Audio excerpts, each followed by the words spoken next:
Have you guys heard what's happening in Colombia? What's up guys, it's Greeny. If you're new to the channel, I'm an American expat living basically in Thailand, kind of basing in Thailand. I also have a place in the United States. Before I made the commitment to base out of Thailand as my retirement home, I checked countries all over the world.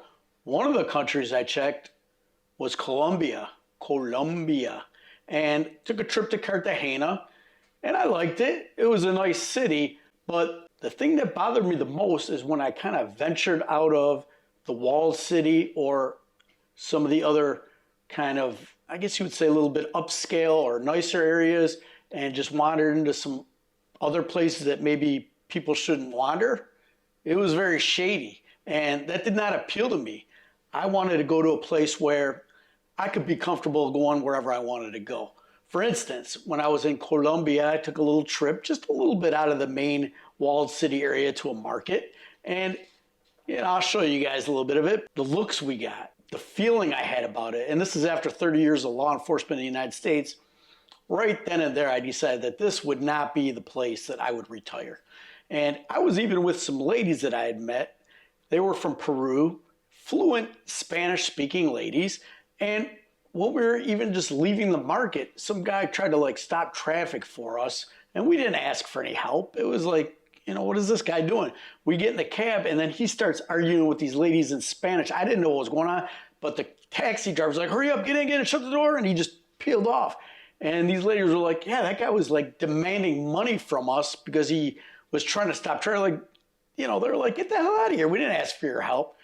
Anyways, on to what is going on right now in Colombia. I don't know if you guys have heard, but all hell has broken loose in Colombia. And especially for Americans. In the months of November and December, there's been reported 8 to 9 deaths of US citizens in Colombia, mostly from poisoning, druggings. And what's happening is, well, let me back up a little bit. It's not just Americans. This is happening to expats or visitors from all over the world. And I got a lot of research I did on this, and I'm just going to pass along some of the information to you guys.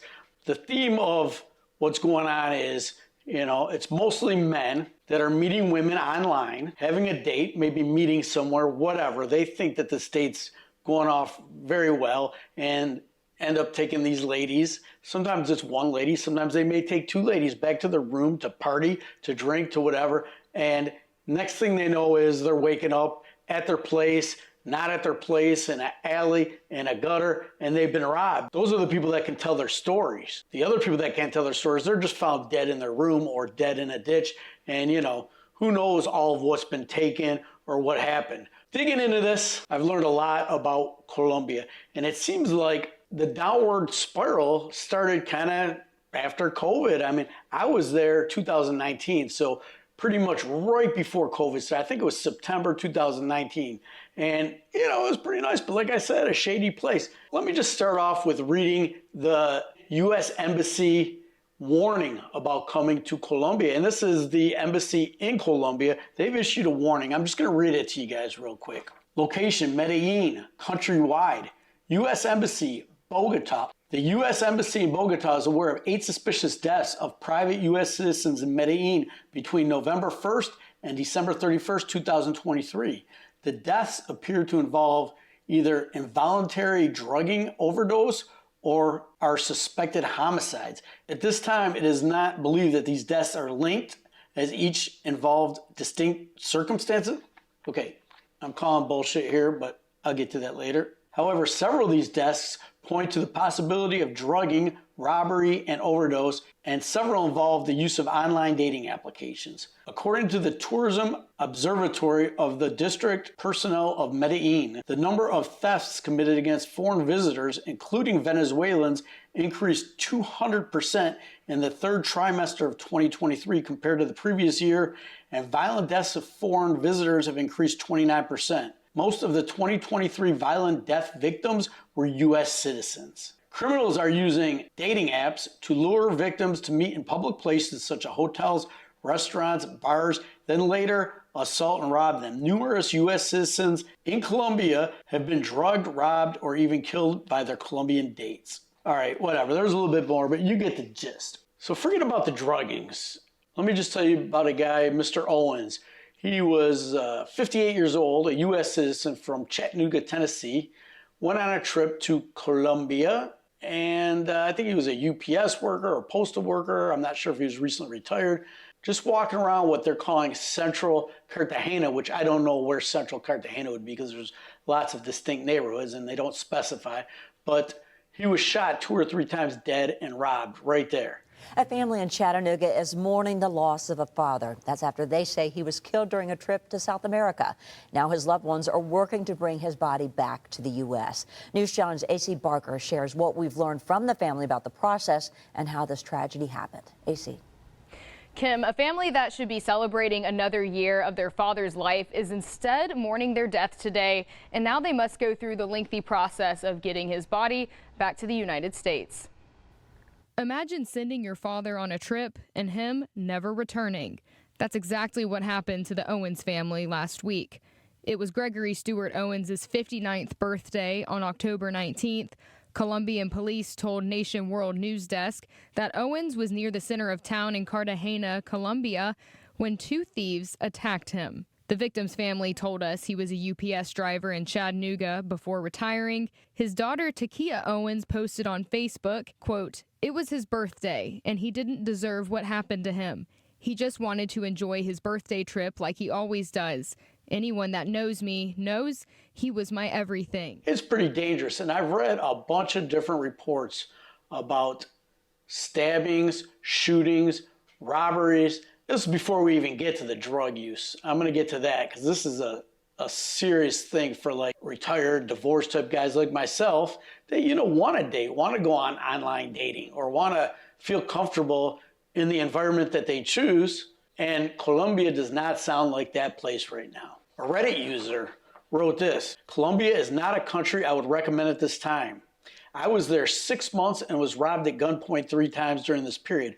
Mind you, I didn't use Tinder, I don't party, and almost spend all of my working time going to the gym and going to restaurants. I vowed never to go back when I was pistol whipped and almost had my nose broken because I didn't understand the slang of the robber and didn't comply fast enough to show him my pockets after I had already given him my wallet and phone." In terms of the 3 robberies, the first one was at a highly rated restaurant in Lawless, wherever that is. 5 men with guns barged into the restaurant and robbed everyone. However, no one was harmed except our pregnant lady who had a freak out.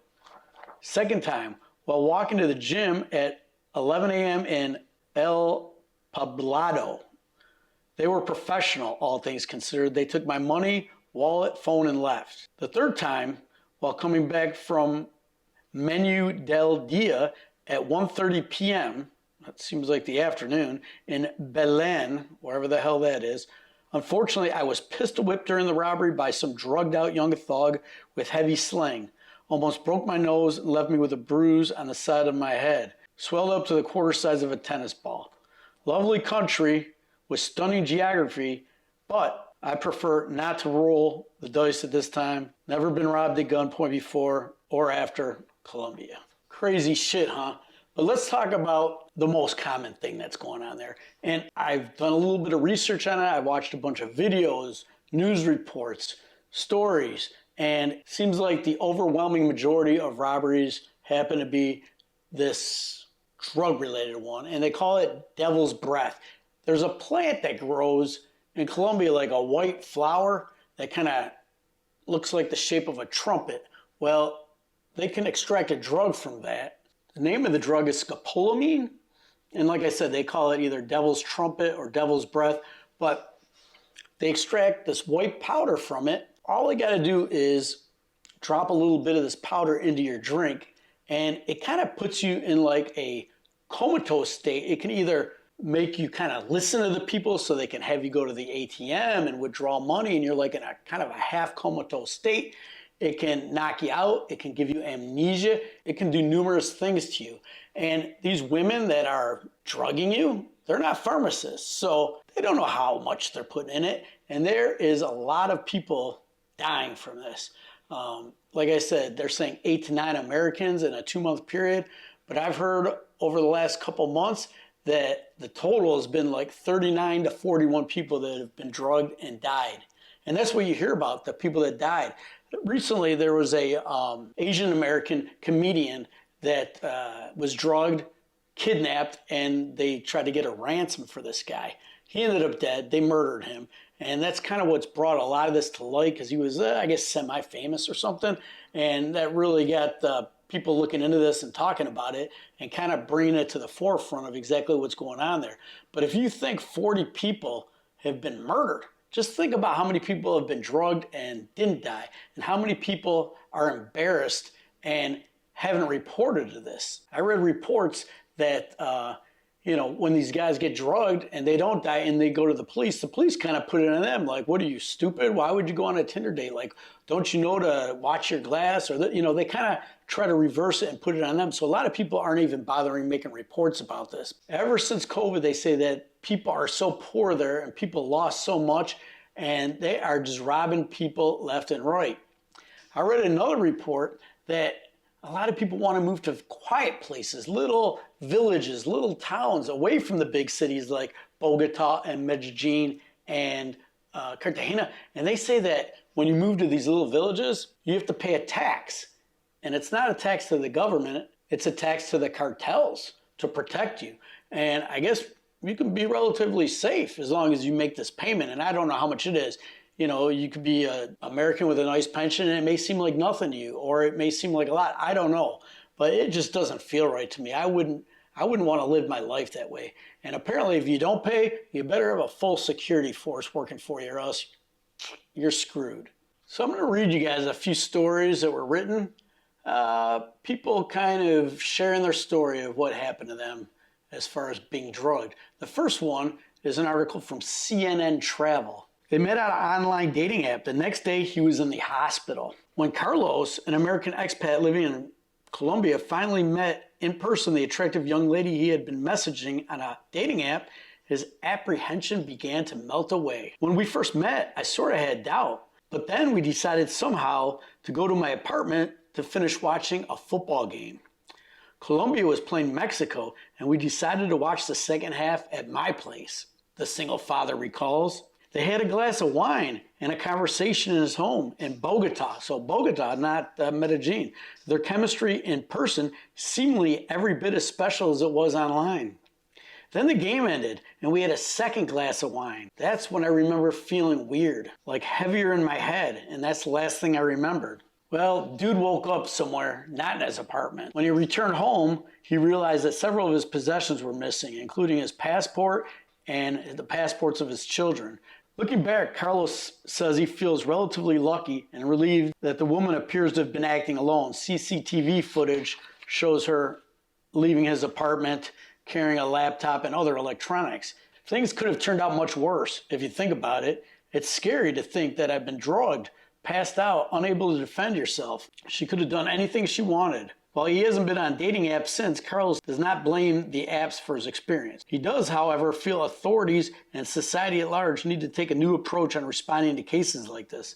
Unfortunately, people around me essentially said that it was my fault for doing this, going on a dating app. I think in this day and age, this is a way people meet, and there's nothing wrong with it. Some people, instead of me, feel it's my fault for having to look for women this way. Whatever. Like I said, they made him feel like a dick for reporting it. Although some of these articles say that they think that the women were acting alone, bullshit. A lot of the information I saw says that these are cartels, that these are organized crime units working together, that they involve hackers, and there's payoffs to people in the government to look the other way. Maybe that's why the police just shoo it, like, well, maybe you should have been on the dating app. Who knows? Who knows how hard they're looking at this stuff? They did catch 4 people that killed the Asian guy. I've read reports that they've gotten into people's bank accounts. Like before you wake up and you know what happened and they have your computers, your money's withdrawn. They get into your shit. They're into your credit cards. Just that type of shit can happen. So just wanted you guys to know, if you're thinking about picking Colombia as your place to retire, that There's a lot of bad shit going on there, and it would not be a place, this is my Greeny warning as a retired policeman, that would not be a place that I would pick. I want to be able to walk in any area I want and not just feel that way. Feel like people are eyeing me up or sizing me up or whatever. Bullshit. Like, that is just not good. You know, there is crime that happens here where I live in Thailand. A lot of times, kind of the thing you may hear about the most is a ladyboy snatching the gold off some Mr. T wannabe. And that does happen, I don't know, maybe once a week you hear about that, once every couple of weeks. So that's kind of the thing. But you're not hearing about a lot of expats or visitors getting shot, getting robbed, druggings. Druggings do happen. I'm sure it happens. I haven't heard about a lot of deaths here. You do hear about people falling off balconies, which usually is a suicide or alleged suicide. But it's just not like Colombia. It's not like Central America, South America. I mean, I'm telling you, I was there and I just had that feeling about the place. And I guess it's 10 times worse now. So little food for thought. Think about what you want to do. There's good places, there's bad places.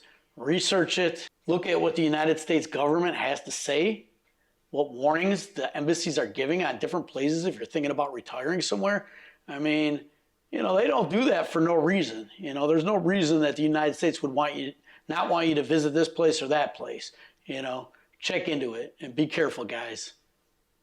Just food for thought. I'm not trying to be a dick on Colombia, but at this very moment, I would not go there.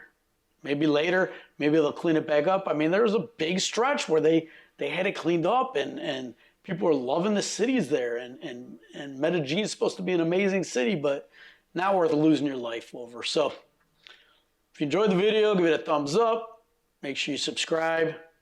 See you in the next video. Greeny out. 1, 2 et 1, 2, 3.